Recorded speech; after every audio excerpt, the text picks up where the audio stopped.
हाँ जी बच्चों, आज मैं आपको करा रही हूँ मनी चैप्टर। यूनिट 2 का है ये हमारा मैक्रो इकोनॉमिक्स का। इसके अंदर पहले तो काट ही लो सारा, ये सब कुछ नहीं आना,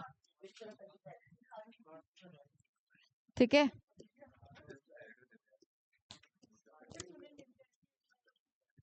ये सब कुछ हमारे सिलेबस में नहीं है, भेज दूंगी।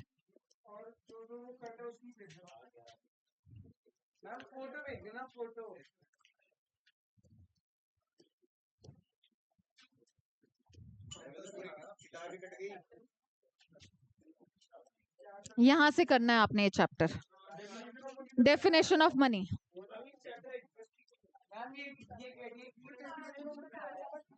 वो ये सब कराया बेटा, लीगल टेंडर ये सब।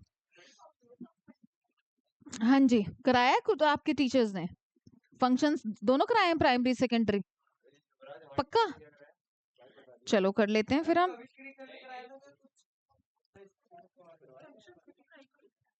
फंक्शन से प्राइमरी कराया होगा, सेकेंडरी तो बिल्कुल नहीं दे सकते। हाँ, सिर्फ ये प्राइमरी कराए होंगे तुमको, अगर कराए भी होंगे तो। अच्छा, वो तो बेटा फिर यहाँ पे उन्होंने डेफिनेशन में बता दिया होगा ना, डेफिनेशन में उन्होंने इलैबोरेट कर दिया होगा। हाँ, एक्चुअली क्या है, यही सेम चीज है ना, प्राइमरी फंक्शंस वाली और सेकेंडरी फंक्शंस वाली, ये आपकी डेफिनेशन में है। तो उन्होंने इस डेफिनेशन के अकॉर्डिंग आपको एक्सप्लेन कर दिया होगा कि इसमें मीडियम मीडियम ऑफ एक्सचेंज का क्या मतलब है। अच्छा, कराया है medium of exchange, primary secondary दोनों कराए हैं, सेकेंडरी नहीं। ठीक है, चलो मैं बता देती हूँ एक बारी। देखो बच्चों, मनी का क्या मतलब है। Obviously money is anything which is generally accepted. सब जनरली एक्सेप्ट करेंगे ना उसको, मनी को। कोई मना तो नहीं कर सकता ना कि नहीं भैया मैं तो पेमेंट नहीं लूंगा, ठीक है। Generally accepted as a medium of exchange, exchange में काम आती है, ठीक है। एक्सचेंज करना ही है ऑब्वियसली आपको, कुछ ना कुछ, कोई जो आप सर्विसेज लोगे या गुड्स खरीदोगे उसके बदले में तुम मनी दे दोगे। मेजर ऑफ वैल्यू, पहले जब बार्टर सिस्टम चलता था ना, यही सेम जो ये मनी के फंक्शंस दिए ना बच्चों, ये सब ना बार्टर सिस्टम की लिमिटेशंस होती थी। कि बार्टर सिस्टम में हमें ये नहीं पता होता था कि कितने केजी गेहूं के बदले में कितना पेयर ऑफ शूज मिलेगा, ठीक है, या कितने चावल के बदले में हम कितनी दाल ले सकते हैं, ठीक है। तो इस वजह से उसके जितने भी ड्रॉबैक्स थे, जितनी भी लिमिटेशंस थे थी, उनको ओवरकम करने के लिए मनी एग्जिस्टेंस में आई। और मनी एग्जिस्टेंस में आई तो मनी ने वो सारे जो प्रॉब्लम्स थी बार्टर सिस्टम की, उन सबको ओवरकम करा इस तरीके से। मेजर ऑफ वैल्यू की अगर हम बात करें तो अब हमें पता है कि एक शू का प्राइस इतने का, एक पेयर ऑफ शू का प्राइस इतना है, 1 kg गेहूं का प्राइस इतना है, एक टी शर्ट का प्राइस इतना है, एक मतलब हर चीज का हमें मेजर ऑफ वैल्यू पता है। स्टोर ऑफ वैल्यू भी कर सकते हैं। बार्टर एक्सचेंज में क्या था कि आप स्टोर करते थे अगर चीजों को, स्पेशली पेरिशेबल हो गई, चाहे चलो थोड़ी बहुत ड्यूरेबल भी हो गई, लाइक आलू प्याज वगैरह, वो भी कितना चला लोगे। दूध दही वगैरह तो बिल्कुल भी नहीं चला पाओगे क्योंकि वो पेरिशेबल है, फल फ्रूट भी नहीं चला पाओगे। तो मनी ने ये वाला भी एक सुख दे दिया हमें। ये भी मनी का एक फंक्शन है कि मनी को हम स्टोर कर सकते हैं, रख लेते हो ना घर में लॉकर्स में गड्डियां बना के, ठीक है ना। बैंकों में भी डाल आते हो, घरों में स्पेशली रख लेते हो, तो स्टोर ऑफ वैल्यू रहती है। वो कागज थोड़ी ना गल जाएगा। पर यह है कि कईयों ने जो बहुत टाइम से बड़ी मोटी मोटी गड्डियां बना रखी हैं, हमें तो कई बार पता भी चल जाता है कि ये लोग बहुत अंदर से निकाल के पेमेंट करके गए हैं हमको। ऐसे ऐसे नोट बिल्कुल यूं चिपके चिपके चिपके होते हैं, फंगस सी लगने वाली होती है बिल्कुल, सही में। मतलब वो पता चल जाता है जैसे ही हम काउंट करते हैं, तो वो ना जब हम काउंट करते हैं तो हमें पता चल जाता है कि इन्होंने कहीं बहुत अंदर से पैसा निकाला है। नहीं, वो नोट होते तो नोट असली हैं, ऐसे थोड़ा ना है कि फेक नोट्स हैं। मतलब बिल्कुल वो फंगस से पहले वाली स्टेज पर होते हैं, इतने इतने पुराने पुराने यूज्ड ऐसे। पता तो है शायद ये कुछ।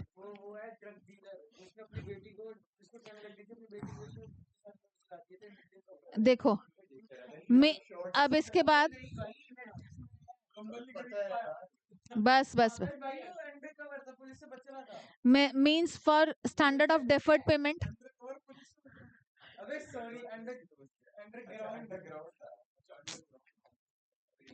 अब क्या है स्टैंडर्ड ऑफ डेफर्ड पेमेंट का क्या मतलब है बच्चों। डेफर्ड पेमेंट मतलब फ्यूचर पेमेंट। अब आप किसी के साथ बार्टर एक्सचेंज के अंदर आपने किसी को कमिट कर दिया कि भाई तू इस साल ना मुझे जूते दे दे, 6 महीने बाद मैं तुझे इसी क्वालिटी की गेहूं उगा कर दूंगा। अब भाई बारिश नहीं हुई, बारिश नहीं हुई, कुछ भी दिक्कत आ गई, कोई प्रॉब्लम आ गई, तो आप उस वजह से आप वो सेम वैरायटी तो नहीं, उस फिर तो झगड़े हो गए, साल बाद तो झगड़े हो गए, 6 महीने बाद तो झगड़े हो गए आपके। ठीक है, तो आप वो वाले कमिटमेंट को पूरा नहीं कर पाते थे उस मोमेंट पर जब बार्टर एक्सचेंज चलता था। तो अब मनी के रिगार्डिंग हमारे पास हमें मीन्स एंड स्टैंडर्ड भी मिल गया कि चलो ठीक है, हम इस तरीके से मनी में पेमेंट कर सकते हैं, इन फ्यूचर पेमेंट्स को करने के लिए हम कमिटमेंट कर सकते हैं लोगों के साथ। ठीक है, the term money is use to cover all such things like coins, currency notes, checks, etc., which are used to conduct the business business transactions and settlement of business claims. मैं हंस इसलिए रही हूँ क्योंकि मैंने इसको बहुत गंदा इग्नोर मारा. It must be noted. It must be noted that money can be any commodity also, chosen by common consent. लेने नहीं 630 पे doubts. चलो ठीक है, मनी कोई कमोडिटी भी हो सकती है जो कि आपस में सब लोगों ने कॉमन कंसेंट से एक्सेप्ट भी कर रखी हो कि ठीक है भैया, हम ऐसा करते हैं, पीतल के सिक्के चालू कर लेते हैं, हम ऐसा करते हैं, ये एक आयरन बार है, इसको हम नोट का वो दे देते हैं कि ये नोट रहेगा हमारा. ठीक है, तो कॉमन कंसेंट से आप किसी भी कमोडिटी को भी चूज कर सकते हो as an instrument of exchange of goods and services. ठीक है, इसके बाद लीगल डेफिनेशन क्या है मनी की? Money is what the law says is money. Obviously हमें जो कानून कहता है कि ये पैसा है, हम उसी को मान लेते हैं ना. वो करेंसी नोट्स को कहते हैं पैसा है तो हम उसको मान लेते हैं, वो कहते हैं कॉइन्स पैसा है तो फिर हम कॉइन्स को मान लेते हैं. ठीक है, इसके बाद so anything which government declares the money, so anything which the government declares as money. चुपचाप बैठ जाओ, आपने तो आपको बाहर निकाल दिया जाएगा.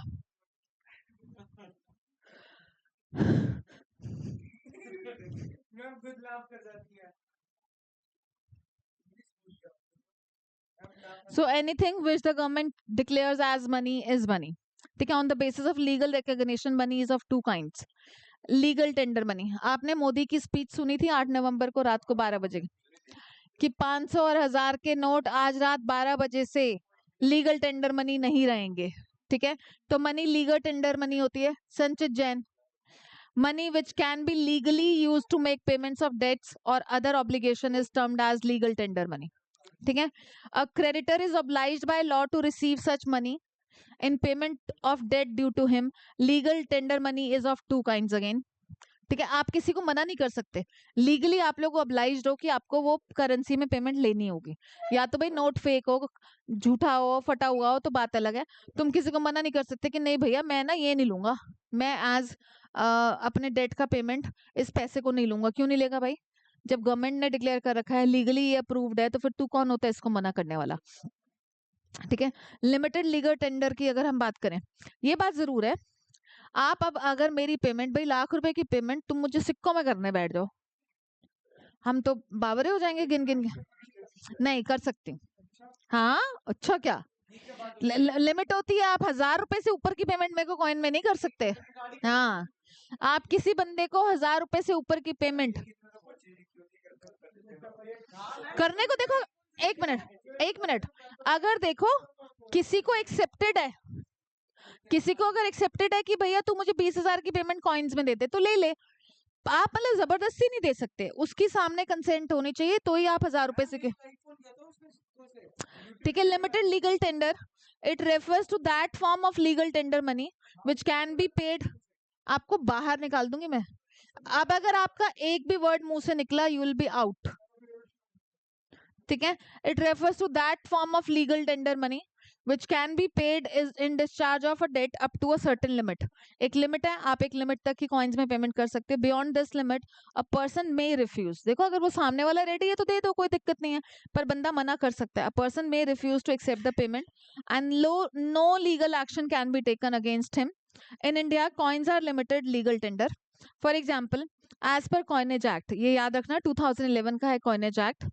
Coin shall be legal tender in case of coin of any denomination not lower than ₹1. ये भी बात है, 50 पैसे नहीं, वैसे तो 50 पैसे सर्कुलेशन में ही नहीं है, ₹1 मिनिमम होना चाहिए. For any sum not exceeding 1000. ठीक है, टोटल मतलब 1000 रुपए का आप कॉइन्स दे सकते हैं, पर वो कॉइन्स 1 रुपए से ऊपर के ही होने चाहिए, 1 रुपए से ऊपर के होने चाहिए। आप 50-50 पैसे के कॉइन्स को देकर नहीं पेमेंट कर सकते कि भैया अब तो खैर बंदी हो गया 50 पैसे वाला काम, तो आप 5 रुपए का 10 रुपए का टोटल मिलाकर 1000 रुपए तक पेमेंट कर सकते हो, इससे ऊपर नहीं कर सकते। अनलिमिटेड करेंसी नोट्स तो आप दे लो, ठीक है। अनलिमिटेड 1-1 रुपए के नोट बेटा बस वो सेहरे वाले हारों में ही मिलते हैं आजकल। कितने होंगे बताओ, एक के ऊपर चढ़। ओह, अनलिमिटेड लीगल टेंडर, इसमें बस बस बस it refers to that form of legal tender money which can be paid in discharge of a debt of any amount. Legal action can be taken against a person who refuses to accept this money. ठीक है, in India paper notes are unlimited legal tender. Paper notes चाहे 1 रुपए का भी हो, आप दे दो, जितनी मर्जी पेमेंट करनी है। करेंसी नोट्स आपके चल जाएंगे। इसके बाद नॉन लीगल टेंडर मनी और ऑप्शनल मनी, इसमें हमारी मर्जी है बच्चों, हम लें या ना लें, हम मना कर सकते हैं, ठीक है, इसलिए ऑप्शनल बोलते हैं ना। मैं चेक के थ्रू पेमेंट लेने से मना कर सकती हूँ, बैंक ड्राफ्ट के थ्रू पेमेंट लेने से मना कर सकती हूँ, बिल्स ऑफ एक्सचेंज लेने से मैं मना कर सकती हूँ, ठीक है। तो दे do not have legal banking, backup नहीं मिला हुआ इसको, एक्चुअली लीगल बैकअप नहीं है इसके पीछे, इस वजह से, ठीक है। तो नॉन लीगल टेंडर मनी या फिर जिसको हम ऑप्शनल मनी भी कहते हैं, it refers to that form of money which is generally accepted but legally one is not bound to accept it. Actually मैं bound नहीं हूँ excuse me, इसको accept करने के regarding मैं मना भी कर सकती हूँ। For example cheques, bank draft, bills of exchange, they do not have legal backing and their acceptance is totally optional. Digital नहीं होता बेटा, हार्ड है ये भी चेक, और ये तो भी सॉफ्ट कॉपी थोड़ी ना है, हार्ड कॉपी है ना। डिजिटल मनी तो होता है आपकी ऑनलाइन ट्रांसफर, यूपीआई वगैरह।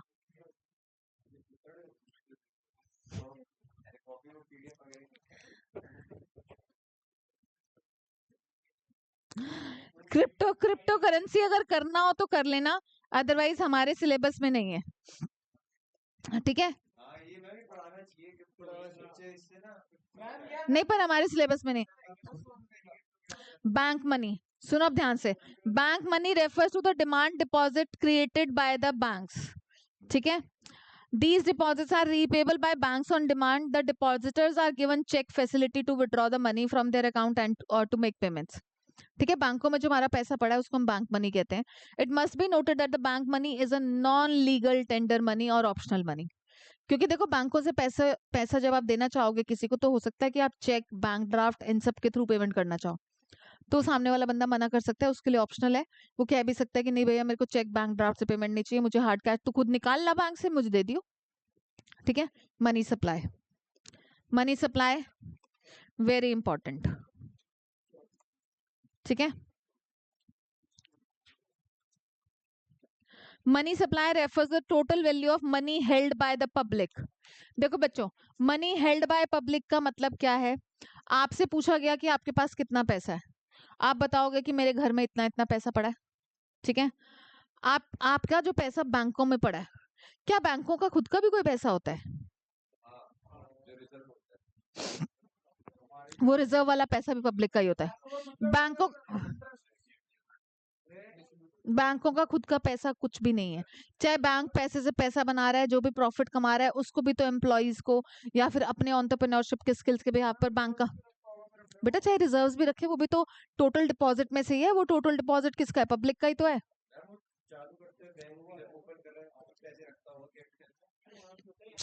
400 करोड़ चाहिए होते हैं एक बैंक को खोलने के लिए। यस, हाँ जी, 400 करोड़ के टोटल अकाउंट ओपनिंग चाहिए। अगर टोटल अकाउंट ओपनिंग आप 400 करोड़ ना कर पाओ, हाँ, अब अगर आपने 10 डिपॉजिटर इनिशियली कलेक्ट कर लिए जिन्होंने इन टोटल मिलाकर 100 करोड़ जमा करा लिए, तो 300 करोड़ के तो आपके अकाउंट खुले होने चाहिए। ऐसे तो हर चौथा बंदा बैंक खोल ले।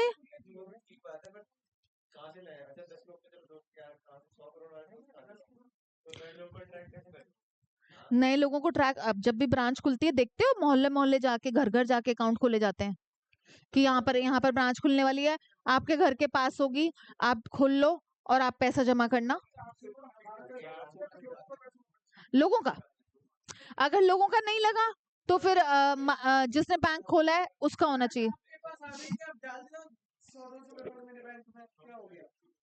वही तो कह रही हूँ, अपने यार दोस्त मोहल्ला जिसके भी अकाउंट खोलोगे इन टोटल, ठीक है बच्चों। बस money held by the public at a particular point of time. तो अगर यहाँ पर पॉइंट ऑफ टाइम की बात करें तो पॉइंट ऑफ टाइम का ये अगर है, अगर पॉइंट ऑफ टाइम बोल रहे हैं तो ये कौन सा कॉन्सेप्ट हुआ, स्टॉक या फिर फ्लो? फ्लो होता है over a period of time, ठीक है। अब देखो फीचर्स ऑफ मनी सप्लाई क्या है बच्चों, ध्यान से सुनना। मनी सप्लाई में money held by public only, money creating sector include नहीं होता बच्चों, मनी यूजिंग सेक्टर होता है। मनी क्रिएटिंग सेक्टर में गवर्नमेंट भी आती है और बैंक भी आता है।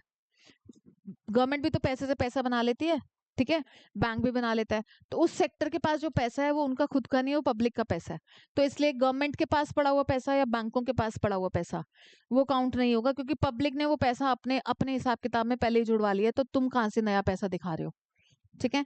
तो अब पर ये है कि आरबीआई के पास जैसे फॉरेन गवर्नमेंट और फॉरेनर्स का पैसा अगर जैसे हम लोग भी तो बाहर के बैंक्स में, मतलब आप में से भी कोई कर देता होगा बाहर के बैंक में जमा, सुनते नहीं? अच्छा चलो न्यूज में स्विस बैंक में जमा करा रखा है, ये कर रखा है, तो मतलब इंटरनेशनल बैंक्स में आपने पैसा जमा किया हुआ है। तो ऐसे ही बाहर के लोग भी यहाँ इंडियन बैंक्स में अपना पैसा जमा कर सकते हैं, आरबीआई में पैसा जमा कर सकते हैं। तो आरबीआई के पास जो अदर फॉरेन गवर्नमेंट्स का, अदर फॉरेन कंट्रीज का पैसा पड़ा हुआ है वो हमारा पब्लिक का नहीं है ना, वो काउंट होगा, वो काउंट होगा, क्योंकि वो पैसा बाहर से आया है, हमारी इकोनॉमी का पैसा नहीं है, वो काउंट हो जाएगा मनी सप्लाई में, ठीक है। हाँ जी पूछो पूछो।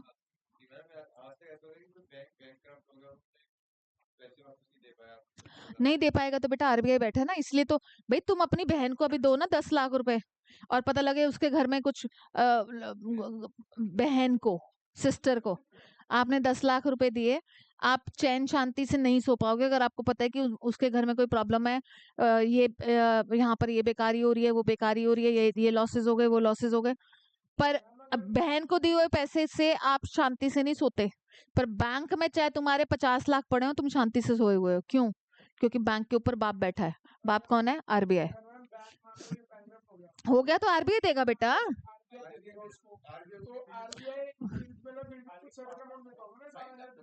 सारा देगा बेटा। बेटा वो तो देखो बिल्कुल ही वो हो गया ना, अगर लाइक इमरजेंसी वाली सिचुएशन आ गई है, वॉर छिड़ गया कुछ, तो वो सारी चीजें होती हैं। इसलिए देखो तो पीछे जब ये पाकिस्तान के साथ चल रहा था गड़बड़, सब लोग बैंकों से पैसा निकाल रहे थे, हाँ, क्योंकि अगर पता लगा कोई बैंक की ब्रांच ही उड़ गई बॉम्ब ब्लास्ट से, ठीक है, और आरबीआई उड़ गया, कुछ भी हो गया भाई, मतलब सच में भाई कुछ भी हो सकता था ना उस टाइम पर, तो लोग डरे हुए थे। हाँ क्या उड़ गया? हाँ तो घर उड़ गया तो हम भी उड़ गए। नहीं एक बात बताओ, डरे नहीं हुए थे उस टाइम पर लोग कि पता नहीं क्या होगा? घरों में तो एक मिनट, घरों में तो राशन वगैरह एक्स्ट्रा डलना शुरू हो गया था, भी राशन वगैरह एक्स्ट्रा डाल लो, पता नहीं कब क्या हो जाए, और क्या। तो ऐसी सिचुएशन आती है, ठीक है। तो उस मोमेंट पर बैंकों से पैसा लोग निकाल रहे थे, ठीक है बच्चों। अब देखो it includes money held by public only, the term public, बस इधर इधर इधर, the term public signifies, Raghav, the term public signifies money using sector only, ठीक है, like individuals and business firms. It does not include money creating sector, मतलब जो producer या supplier of money है, मतलब गवर्नमेंट एंड बैंकिंग सिस्टम को इसमें include नहीं किया जाएगा, क्योंकि उनके पास जो पैसा है वो एक्चुअल सर्कुलेशन में नहीं आता, चाहे, पर वो पैसा तो पब्लिक का ही है ना, और पब्लिक उस पैसे को ऑलरेडी काउंट करा चुके हैं। मतलब मैंने अपने घर में पड़ा हुआ पैसा और अपने बैंकों में पड़ा हुआ पैसा सारा काउंट करा दिया, ठीक है। It is a stock concept, क्योंकि पर्टिकुलर पॉइंट ऑफ टाइम पर मेजर हो रहा है। इसके बाद देखो नेक्स्ट कंपोनेंट्स क्या है मनी सप्लाई के। करेंसी विद द पब्लिक, किसी भी तरह की करेंसी, पेपर नोट्स हैं चाहे कॉइन्स हैं, held by the public, it is the most liquid of all the assets. Hard cash है तो लिक्विड है एकदम asset, and includes coins of denomination of 10 rupees, 5 rupees, 2 rupees, 1 रुपी। ठीक है, 2 का तो नहीं है, खैर अब 20 रुपीज कर लेना। 2 रुपए का सिक्का हाँ है। ठीक है, एंड 20 का भी ले सकते हो, अब तो 20 रुपीज का भी है। And paper notes of denomination of 500, 200, 100, अब 2000 नहीं है। ठीक है, currency money is also termed as fiat money. Fiat money is defined as the money which is under the fiat. Fiat होता है ऑर्डर फ्रॉम द गवर्नमेंट। आप देखते हो नोटों के ऊपर लिखा होता है हाँ कि भैया कल को किसी को विश्वास ना हो तो आप बेशक सेम वैल्यू की हमसे वो ले लेना, एसेट ले लेना। ठीक है, ये गवर्नमेंट ऑर्डर देती है to act this governor general, finance secretary, 1 rupee note. बस ये याद रहता है कि कुछ डिफरेंट था क्या ये नहीं पता। ठीक है, order from the government to act as money under law, it must be accepted for all the debts. मतलब आप पेपर करेंसी नोट्स को मना नहीं कर सकते किसी भी डेट को पे ऑफ करने के लिए। ठीक है, it is also termed as legal tender money, ये तो हमने अभी कराई। लीगली हम उसको यूज कर सकते हैं to make the payment of debts and other obligations. इसके बाद demand deposit with the banks, बैंकों में पब्लिक का जो पैसा पड़ा हुआ है। It refers to the demand deposits या फिर बैंक मनी जिसको हम बोलते हैं of the public with the commercial banks. Demand deposits are the deposits which can be encashed by issuing cheques at any time by the account holder. किसी भी time हम check काट कर वो पेमेंट अपनी ले सकते हैं बैंक से। ठीक है, तो है तो पब्लिक का ही पैसा। इसके बाद a demand deposit is treated as equal to currency held at as it is readily accepted as a means of payment. वो बात अलग है सामने वाली पार्टी मना कर दे, पर हमारे पास ये रेडिली तो है ना कि भैया मैंने चेक से दे दिया ना तुझे पैसा, जा तू इन कैश करा लियो। सेल्फ का चेक काट दूंगी ज्यादा से ज्यादा अगर उसको जल्दी है तो। ठीक है, सेल्फ का चेक और दूसरे चेक को क्या कहते थे हम केशव, 11th में अकाउंटेंसी में सिखाया था। 2 तरह के चेक बताए थे ना मैंने। चेक, मैंने डिमांड ड्राफ्ट नहीं पूछा। चेक 2 तरह के बताए थे मैंने। क्या? एक क्रॉस चेक बताया था, दूसरा है बताओ राघव। एक क्रॉस चेक बताया था, उसमें तो मैंने आपको बोला था ऐसे कॉर्नर में लाइंस लगी हुई होती हैं और अकाउंट पे ही, हाँ ये क्रॉस्ड है। दूसरा वाला चेक कौन सा होता है? सेल्फ वाले चेक का नाम क्या है पार्थ? बियरर चेक, जिसने उसको बियर किया हुआ है, जिसके पास वो है, वो उस चेक को जाकर इनकैश करा लेगा। ठीक है, इसके बाद देखो only net demand deposits are included. आपको पता है एक बैंक से दूसरे बैंक में भी ट्रांसफर होता रहता है पैसा, तो आप ये नहीं कि इस बैंक में जो डॉक्यूमेंटेड पैसा है उसी में से कुछ पैसा उठाकर बैंक ने दूसरे बैंक को दे दिया lender of the last resort बन के, तो आप इस बैंक के डिपॉजिट में भी उसको काउंट कर रहे हो, दूसरे बैंक के डिपॉजिट में भी काउंट कर रहे हो, ये तो फिर डबल काउंटिंग हो जाएगी। तो ओनली नेट डिमांड डिपॉजिट्स आपको काउंट करने हैं। तो only net demand deposits are included. It must be noted that the demand deposits are taken as on net basis.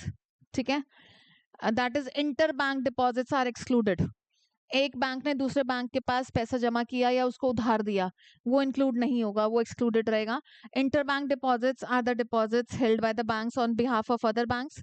Such deposits do not form a part of their money the money supply as they do not belong to the public. एक बारी वो count हो गया, दोबारा वो बैंकों में इधर उधर फिरता रहे पैसा, तो वो 2 बारी काउंट नहीं होगा। ठीक है, इसके बाद ग्रॉस वाले में तो खैर इंटरबैंक भी हो जाता है, पर हमने नेट लेना है, इसको नहीं लर्न करना आपने। टर्म डिपॉजिट्स हमारे फिक्स्ड डिपॉजिट वाली कहानी हो गई। While calculating M1 measurement of money supply only demand deposit, मतलब विच कैन, मतलब आपके सेविंग अकाउंट में पड़ा हुआ पैसा, करंट अकाउंट में पड़ा हुआ पैसा। ठीक है, these are considered as a part of money supply and not the term deposits. So demand deposit saving account का पैसा प्लस करंट अकाउंट का पैसा। ठीक है, ये बात लर्न कर लेना। These 2 components of money supply are known as transaction money as they can be directly used for carrying out transactions at will. ठीक है, अब measures of money supply में आपको ओनली फॉर्मूलाज लर्न करने हैं। M1 currency and coins with the public, इसकी हम explanation यहाँ पर लर्न कर चुके हैं, देख चुके हैं। Plus demand deposits of commercial bank, plus third part हमारा other deposits with RBI. Other deposits with RBI को भी लर्न कर लेना एक बारी को। Other deposits with RBI includes deposits held by RBI on behalf of foreign banks and foreign governments, public financial institutions, World Bank, IMF, etc. Foreign वाले, ठीक है। However, it does not include deposits of Indian government, क्योंकि Indian government का पैसा तो फिर से जनता का पैसा है ना, वो फिर डबल काउंटिंग हो जाएगी, ठीक है। एंड कमर्शियल बैंक का पैसा with RBI, it constitute a very small proportion of M1, क्योंकि बहुत सारे लोग नहीं होते ना भाई, वो अपनी कंट्री में बैंकों में जमा कराएंगे, ला ला कर यहाँ पर थोड़ा ना कराएंगे, ठीक है। तो बहुत स्मॉल प्रोपोर्शन होता है ये जो हमारा ये अदर डिपॉजिट विद आरबीआई वाला होता है। So it does not have any significant role to play in the monetary policy formulation. तो इसमें एज सच कोई मॉनेटरी पॉलिसी फॉर्मुलेशन का मतलब क्या है, बता सकते कोई मुझे?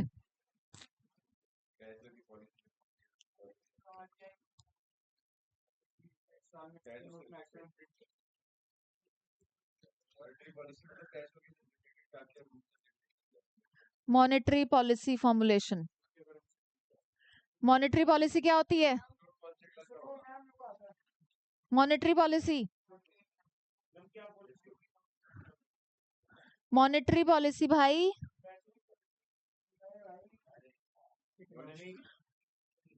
क्लू दूं, क्लू दूं? फिस्कल पॉलिसी, मॉनेटरी पॉलिसी क्या होती है? जो आरबीआई क्या करेगी, आरबीआई पे चिपका हुआ है तब से, आगे तो बढ़।